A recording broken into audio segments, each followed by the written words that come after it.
I was born ready versus, hey, no, guys, not for future. Canelo versus Gennady Golovkin. How bad do you want to see it? What up, Fight World? It's your boy Ego, and I'm back with some more boxing. Before I get started, make sure you smash the like button, subscribe to the channel Boxingego. I'm on social media right now. I'm on my page, my Instagram. Make sure you guys follow me there. Now, there's some stuff going on in the world of boxing. For copyright reasons, I cannot put the clip on YouTube, and I did post it on my Instagram. Make sure you guys check it out. It's a short clip. Oscar De La Hoya was on ESPN's First Take. They're on the satellite feed with Max Kellerman and Stephen A. Smith. And he's promoting, obviously, Bernard Hopkins is fighting his final fight versus Joe Smith Jr. at the Forum, so he's promoting that. While they had him on the horn, they drilled him. They put him in the hot seat, De La Hoya that is. And this was regarding Canelo versus Triple G. They said, hey, Oscar, when you were a fighter, you didn't duck or dodge anybody. You fought Floyd Mayweather, Pacquiao, Ike Corte. You fought against Shane Mosley, prime guys, Julio Cesar Chavez. And you as a promoter, it seems like you're reluctant to make the fight with your cash cow, Canelo Alvarez and Gennady Golovkin. And that's a fight we all want to see. I mean, most boxing fans. And De La Hoya says, he insists, I'm not reluctant. Again, you guys, link in the description in case you want to watch it and hear it verbatim. But he says he's not reluctant. It's up to Triple G. They made him an offer. He believes the offer is fair and it will happen. He says in 2017, it has to happen and it will happen. So that's according to Oscar De La Hoya. He also went on and said him and Team Canelo made the decision that Canelo will move up to the full 160. No catch weights. He says at Golden Boy, they're not doing catch weights. So a lot of people, there's just to clear the air from De La Hoya's mouth. And Stephen A. Smith, he reiterated, he said, we're on live TV. I got you on camera. You know what I'm saying? And De La Hoya says, okay, mark my words. So there was a lot of confusion about like diva demands and what Canelo wanted. A lot of people speculated because there were interviews, I know for a fact, where Team Canelo, it sounded like they wanted the fight under 160. And they said Canelo wasn't fully ready to move up to 160, yada, yada, yada. So a lot of people are under the impression that they wanted to bring Triple G down to 155, which you could make the argument that Triple G and his team, they made an error by saying they'll fight anyone from 154, 155, and even called out certain people. Recently, Abel Sanchez said he would fight Pacquiao. He said not him himself, but Triple G. He said he would fight Pacquiao at 155 or 154 or whatever, and also Floyd Mayweather. So there's some things that have been done from Team Canelo and Team Triple G where you could kind of put either their faces to the fire, if you will, or feet to the fire, whatever the saying is, about what they've said. But Oscar is insisting that the fight will happen. He says Canelo is not afraid of Triple G. I recently heard Sergey Kovalev. He did an interview and he says he was there training with Golovkin alongside Abel Sanchez at the time. And he said he seen firsthand ringside at the gym Canelo Alvarez versus Triple G. And he said Canelo held his own. And that was years ago. That was maybe 3-4 years ago. And he said it's a 50-50 fight. Both guys are good. And it's kind of who lands first, game planning and stuff like that. So make sure you guys watch the ESPN First Take with Oscar De La Hoya. And I'm so glad that ESPN did that because I'm all about boxing. This is what boxing needs. It's a fight. You're not going to recreate Mayweather versus Pacquiao. It's just simply not going to be done. Fans waited for that fight. There was drug testing. There was back and forth banter. There's a lot of stuff. But it's not the same. And you can't, you know what I'm saying? You can't have a makeshift version and stall the fight out and let it marinate and do all this and that, and in the hopes that this will like generate more cash in the long run. It's a big fight. It's a big fight now. Even big businesses like Jerry Jones with the Dallas Cowboys said he wanted to host a fight. Can you imagine that? AT&T Stadium. So the money is there now. It's just a matter of making the fight. It's a good fight, and I think it's good for Canelo because at the end of the day, this year, I haven't seen too many fighters take as much backlash when they were loved just previously, like a year before that, everybody liked Canelo. You know what I mean? No one was really talking about Canelo. But then if you go to Canelo's page, which we could do right now, it's like people like, oh, Triple G, when you fighting Triple G, Triple G, Triple G. You know what I'm saying? And now you can't even go through his comment section without seeing people beckon and request for the Triple G fight. It's a good fight. You know what I'm saying? Canelo back with the beard. Fuck Triple G, Triple G. You know what I'm saying? People are talking.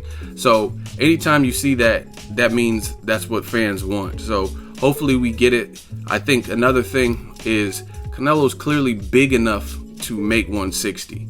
I mean, it is what it is. I don't think he has to necessarily fight his very first fight against the most dominant 160 pounder we've had in a while. I don't think he has to do that, but it should happen next year. So whatever that entails, if that means Canelo has to fight in February, fight in May, and then in September fight Golovkin, that's fine. I'm okay with that. But this is the fight that needs to happen. I think Canelo's getting tired of the, you know what I mean, all these questions. Triple G's a lion, you're a chicken, all this stuff in the comment section. Triple G says he's wanted the fight, and ultimately it's a good fight. Canelo's coming off of a hand injury, but it wasn't too severe, so he should be good. This is the fight we want to see. And again, shout out to ESPN. You even seen Max Kellerman, he started smirking when Oscar De La Hoya was responding, because he doesn't sound like he believed what De La Hoya was saying. So he had this kind of grin on his face. But I'm glad ESPN put him on the hot seat. We need more media doing stuff like that. You know what I mean? The big boxes and stuff. Because you come over to YouTube, you know what I mean? People who cover boxing on YouTube, and a lot of these guys are asking good questions. The only thing is sometimes it doesn't get the full level of exposure. So, you know what I mean? You can't see what a person said. But if you're on ESPN, we know what ESPN is as a company, you know what I mean? And we need those in addition to the smaller channels and, you know what I mean, the people grinding on the come up, asking these questions, putting these promoters on the spot. Like, hey, you said this 2 months ago. What about when you said this? You know what I mean? That's what new media does. And it's not about hating this fighter or loving this fighter. It's about doing what's right for boxing. And ultimately, another thing, I gotta say this, is De La Hoya and Team Canelo would be foolish not to make the Golovkin fight next year, because the year hasn't even started and we're getting some great action. Errol Spence Jr. may fight against Kell Brook, maybe Kell Brook, Amir Khan, but for certain we got Danny Garcia, Keith Thurman, and then we also have fights like Anthony Joshua versus Vladimir Klitschko. These are all great fights, dangerous fights for both fighters, and they can't be the only ones challenging themselves. You know what I mean? It's going to take everybody in boxing. People said boxing has died for years and stuff like that. And the way to ensure that doesn't happen is to make these meaningful fights, these big fights that get people talking, things of that sort. So you can't be seeing all these other companies putting together like Eddie Hearn's putting Joshua, a fresh champion, under 20 fights in there with the guy who has one loss in 10 years. And that's Vladimir Klitschko, somebody who's the equivalent size as Anthony Joshua, a guy with the great jab, a guy who's smart, a guy who was unbeaten, like I said, for about a decade. That's a danger, you know what I mean? Eddie Hearn even put his fighter Kell Brook, an undefeated guy, in there with Gennady Golovkin, jumping up 2 weight classes. So, I mean, it makes no sense to not see Canelo fight Triple G. And I'm not even here to talk and preach about who did what. I don't care about any of that right now. All I care about is seeing this fight. You know what I'm saying? I don't care about who. This is like some childhood play school games. Like, oh, he did this. He hit me first. He started it. I don't really care at this point. I just want to see it.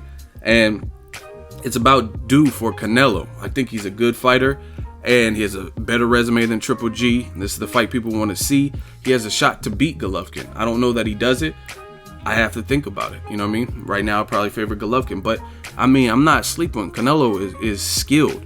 I would say in the skill department, he's more skilled than Gennady Golovkin. It's just a matter of how he takes Golovkin's pressure, how he takes the added weight, how his pressure transitions up, and how he acclimates to 160. But he definitely has a shot in there. He has nasty combination punches, much faster hands than Gennady Golovkin, way better defense, better body movement, upper body movement mostly.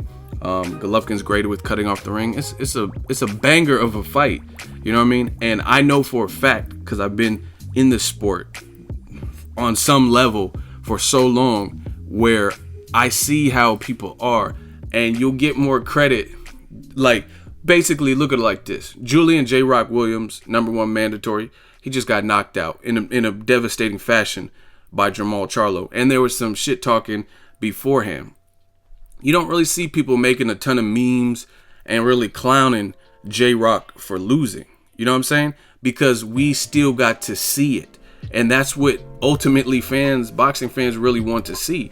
You'll get clowned less for challenging yourself and coming up short than you will for talking a bunch of shit and then vacating your belt. You know what I mean? Like Canelo did in this situation with Golovkin when he was the mandatory. Like, oh, fuck these artificial deadlines. You know what I mean? They'll get off your back. I mean, obviously there's bragging rights, and some people are going to be like, aha, you lost. But you'll still get more credit for challenging yourself. Like Amir Khan, he jumped up. A lot of people didn't give him a shot, did good as long as he could. Then he got knocked out. You didn't really see too many people criticizing Amir Khan because he was the one that was bold to fight the bigger person. So, you know what I'm saying? You don't really see that. David versus the Goliath.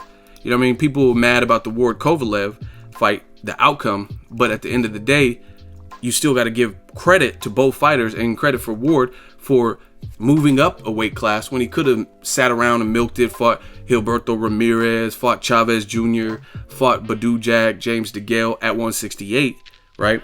Instead of moving up, but he moved up, had a couple tune-ups, and then fought the killer, the champion, Sergey Kovalev, and beat him. So you still got to give credit where credit's due. And I know for a fact that people win, lose, or draw, Canelo would get more credit in facing Golovkin than he would for not fighting him. You know what I mean? And it's just kind of how the game goes.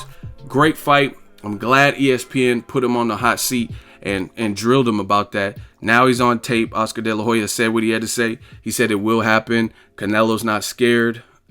And I just want to see it beyond that. Drop your fight predictions. There's a lot of people going both ways with this prediction. If this fight is announced, because I'm not in the business of wasting my time, I'll definitely do a 7 reasons on this particular fight. But it's a great fight for boxing. Let me know what you guys think after you watch the interview. Do you believe Oscar De La Hoya will this happen in 2017? It's kind of like the boy who cried wolf. We've heard this before. Oh, let us have a mandatory, and then you have Amir Khan, and then you drop the belt and fight Liam Smith. You know what I mean? But there is a chance. Maybe this pressure will get to Golden Boy and Team Triple G. Maybe they'll take the flat rate. I don't know. I don't care. Just let me know what you think. Drop in the comment section. Make sure you share the video, like the video as always. Hate, comment, and subscribe. Till next video is Ego signing off.